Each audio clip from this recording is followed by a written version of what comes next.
सही कहा है किसी ने, चिंता और चिता में बस एक बिंदु का फर्क है। दुनिया में लोग बेवजह चिंता करते हैं, बिना किसी कारण ही अपने को और मन को परेशान करते रहते हैं। चिंता हमें बीमार करती है। आज इस कहानी से हम सीखेंगे कि क्यों हमें बेवजह चिंता नहीं करनी चाहिए। एक गांव में एक लड़का किसान था, जिसे एक बहुत ही बुरी आदत लग चुकी थी और वह आदत थी बेवजह चिंता करने की। वह हर समय किसी न किसी चीज़ की चिंता करता रहता था। वह हर समय सोचता रहता था कि मेरे साथ कुछ गलत ना हो जाए, जबकि उसके ज़िंदगी में अभी तक सब कुछ ठीक ही चल रहा था। उसके पास एक बड़ा सा खेत था, जिसमें अच्छी खासी फसल हो जाती थी। खेती करने लिए 2 बैलगाड़ी थी, एक अच्छा सा घर था, एक पत्नी और 2 प्यारे बच्चे थे। लेकिन फिर भी वह किसी न किसी अनहोनी के बारे में सोचकर बेवजह चिंता करता रहता था। कभी सोचता था कि अगर मेरे फसल में कीड़े लग गए तो क्या होगा, अगर आवारा पशुओं ने फसल को बर्बाद कर दिया तो मेरे फसल का क्या होगा, अगर सूखा पड़ गया या अत्यधिक बारिश हो गई तो मेरा फसल खराब हो जाएगी। ऐसे ही वो भविष्य की अन्य बातों के बारे में सोचकर बेवजह चिंता में डूबा रहता था। जैसे कि खेती के समय मेरे बैल बीमार न पड़ जाए, मेरे बच्चे का भविष्य कैसे होगा, कहीं बुढ़ापे में मुझे कोई बड़ा बीमारी न हो जाए, मेरे बच्चे बुढ़ापे में मेरा ख्याल रखेंगे कि नहीं। ये भी नहीं वगैरह वगैरह। अपनी इस लगातार बेमतलबी चिंता करने से बेवजह वह आसान और परेशानी नहीं लगता था और अब उसका किसी भी काम में मन भी नहीं लगता था। उसकी पत्नी भी इस बात को अनुभव की, उसे बिना मतलब चिंता करने की आदत पड़ चुकी है। उसने उसे कई बार समझाने की कोशिश भी की, तुम बेवजह चिंता करना छोड़ो, लेकिन उसका समझाने का कोई मतलब नहीं रह गया। पता चला कि नगर में एक महात्मा आए हैं, जिनके पास सारी समस्याओं का हल है। फिर एक दिन वह उसे लेकर एक बुद्ध भिक्षु के आश्रम में पहुंच। बुद्ध भिक्षु बहुत ही बुद्धिमान और ज्ञानी व्यक्ति थे। किसान और उसकी पत्नी अपनी सारी समस्याओं बुद्ध भिक्षु के समक्ष रख दी। किसान ने कहा, महात्मा, मेरा हर समय किसी न किसी बात की चिंता करता रहता हूँ। मैं ज़्यादातर उन बुरी चीज़ों के बारे में सोचकर चिंतित होता रहता हूँ जो अभी तक मेरे साथ हुई भी नहीं है। किसान की सब बातें पूरी ध्यान से सुनने के बाद बुद्ध भिक्षु ने कहा, ठीक है, तुम दोनों कल सुबह आना और फिर मैं तुम्हें तुम्हारी समस्याओं का समाधान बता दूंगा। अगली सुबह जब किसान और उसकी पत्नी बौद्ध भिक्षु के आश्रम में पहुँचे तो देखते हैं कि बौद्ध भिक्षु बहुत ही चिंतित अवस्था में जमीन पर पलथी मारकर बैठे हुए थे और उनके सामने एक दूध से भरा गिलास रखा हुआ है। बौद्ध भिक्षु बार बार उस दूध के गिलास की तरफ देख रहे हैं और फिर कभी अपना हाथ अपने सिर पर रखते, कभी जमीन पर। वह बहुत ही चिंतित और बेचैन दिखाई पड़ रहे थे। ये देख के किसान ने पूछा, महात्मा, आप इतने परेशान क्यों लग रहे हैं? आपके समक्ष दूध रखा है, आप इसे भी क्यों नहीं पी लेते? महात्मा बोलते हैं, मुझे चिंता हो रही है कि कहीं इस दूध की बिल्ली ना पी जाए या फिर मैं कहीं जाऊं और तो क्या पता ये दूध कहीं गिर जाए। मैं दूध को पानी तो चाहता हूँ, लेकिन मेरा भी मन नहीं है कि मैं तो यही सोच रहा हूँ कि अगर यह दूध खराब हो गया या कोई गंदी चीज़ इस पर पच गया तो फिर क्या होगा। इतना सुनकर किसान ज़ोर ज़ोर से हंसने लगे। किसान ने फिर कहा हंसते हुए, इसमें इतनी चिंता करने वाली कौन सी बात है? यह दूध ही तो है। अगर इसे बिल्ली ने गिरा दिया या यह खराब हो गया तो फिर किसी न किसी पी लिया तो क्या हो गया। यह आपको दोबारा मिल जाएगा और वैसे भी आपका चिंता करना व्यर्थ ही है, क्योंकि ना तो अभी इस बिल्ली ने गिराया है, ना तो ये खराब हुआ है और ना ही अभी किसी ने पिया है।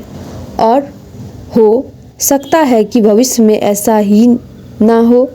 किसान के मुंह से ये बातें सुनकर बौद्ध भिक्षु मुस्कुराए और बोले, मैं भी तो तुम्हें यही समझाने का प्रयास कर रहा हूँ कि तुम भविष्य की उन घटनाओं की चिंता करना व्यर्थ कर रहे हो। अभी हमारे साथ हुआ ही नहीं है और बहुत बड़ी संभावना है कि वह कभी होगा भी नहीं, और अगर हो भी गया तो जिस चीज़ को तुम एक बार हासिल कर सकते हो उसे तुम दोबारा भी हासिल कर सकते हो, और अगर नहीं कर पाए तो कोई बात नहीं, क्योंकि समस्याओं के आने का साथ ही उन समस्याओं का सामना करने की हिम्मत भी आ जाती है अपने आप ही। यह बात सुनने के बाद किसान को लगा जैसे किसी ने उसके गाल पर एक थप्पड़ मारकर उसे नींद से जगा दिया हो। उसे महसूस हुआ कि वह भी तो यही गलती कर रहा है। वह भी तो भविष्य के उन घटनाओं के बारे में सोच रहा, चिंतन कर रहा है जो अभी हुआ ही नहीं है, घटा ही नहीं है और शायद कभी घटेगा ही नहीं। वह फिर बौद्ध भिक्षु के चरणों में गिर जाता है, पड़ा और कहने लगा, इतना आसान में मुझे मेरी गलती का एहसास करवाने के लिए आपका बहुत बहुत धन्यवाद, और मैं आज से पूरा प्रयास करूँगा कि मैं बेवजह चिंता ना करूं। एक लोकप्रिय कहावत है कि अगर तुम चल रहे हो तो सिर्फ चलो और खा रहे हो तो सिर्फ खाओ, लेकिन एक समय में सिर्फ एक ही काम करो, लेकिन चिंता ना करो। इस लोकप्रिय कहावत का अर्थ ने मुझे हैरान कर दिया था, और सच कहूँ तो मुझे ऐसा लग रहा था कहावत के अर्थ में ही वह छिपा है, जिसे अगर किसी ने अच्छे से समझ लिया और अपने जीवन में उतार लिया तो वह चिंता का बंधन से हमेशा हमेशा के लिए मुक्त हो जाएगा। इस कहावत के अर्थ के बारे में हम आगे बात करेंगे, लेकिन उससे पहले देखते हैं कि हमारे दिमाग में इस तरह की विचार ज़्यादा चल रही होती है। पहला क्या है काम सही से किया, दूसरा क्या मैं इसे और बेहतर कर सकता था, तीसरा इसका परिणाम क्या होगा, और चौथा लोग मेरे और मेरे काम के बारे में क्या सोच रहे होंगे। यह ऐसा कुछ विचार हमारे मन में, हमारे दिमाग की सिस्टम में ज़्यादातर समय चलते रहते हैं, लेकिन हमें पता नहीं चलता है कि क्योंकि इन विचारों के साथ जीना सीख लिया है और हमारे दिमाग काम भी ऐसे ही करता है। अगर हमने इसे किसी काम को कोई बार करवा लिया तो फिर यह उसे अपनी आदत बना लेगा और फिर हमारे चाहे बिना भी उस काम को करने का प्रयास करता है। शुरुआत में तो हम किसी भी काम को अपनी इच्छा से पूरा होशो हवास से करते हैं, लेकिन बाद में वह हमारी आदत बन जाती है और फिर हम बस बेहोशी की हालत में बिना सोचे समझे उस काम को करते चले जाते हैं। जब एक बच्चा छोटा होता है तब उसे पता नहीं होता है कि चिंता क्या है, और लेकिन जैसे ही वह बड़ा होता है माँ बाप कहना शुरू कर देते हैं, बेटा आपको होमवर्क करना है, आपको उस चिंता नहीं है हो रही है, आपको एग्ज़ाम आने वाले हैं, आपको उसकी चिंता करनी चाहिए। और ऐसे ही न जाने कितनी सारी चीज़ों के लिए बच्चों को आसपास के लोग उसे चिंता करने के लिए कहते हैं, और वह छोटा बच्चा इस बात को मान लेता है कि यह अच्छी भी काम है को करने के लिए हमें उसकी चिंता करनी पड़ रहती है।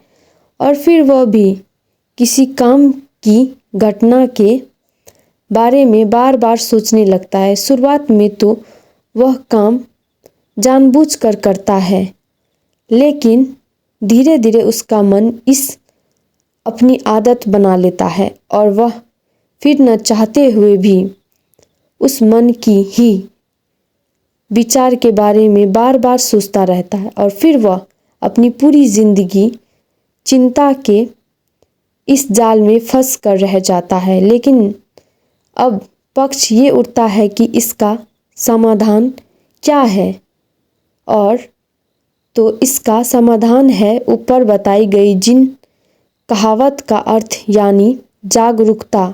हमें अपनी विचारों को के प्रति जागरूक होना पड़ेगा। हमें थोड़ी देर रुककर इस बात पर ध्यान देना होगा कि कहीं हम ना चाहते हुए भी एक ही घटना के बारे में बार बार नहीं सोच रहे हैं क्या। हमें पूरी जागरूकता के साथ यह देखना के प्रयास करना चाहिए कि पूरी दिन हमारे अंदर इस तरह के विचार उठते रहते हैं। अब आप पूछ सकते हैं केवल जागरूकता क्या करेगी। मैं कहता हूँ कि यह काफ़ी है। यह मन को शांत करने के लिए पर्याप्त है। मन को अपने स्वभाव का एहसास कराने के लिए पर्याप्त है और जीवन में जागरूकता लाने का सबसे आसान तरीका है। और ध्यान करने के दौरान आपने विचार पर ध्यान देना, और जब आप पूरी जागरूकता के साथ अपने विचारों पर ध्यान देना शुरू कर देंगे तब आप पाएंगे कि आपके मन में चलने वाले जरूरी विचार एक एक करके अपने आप ही गायब होने शुरू हो जाएंगे और फिर आप एक आनंदिता और शांति जीवन अनुभव कर पाएंगे।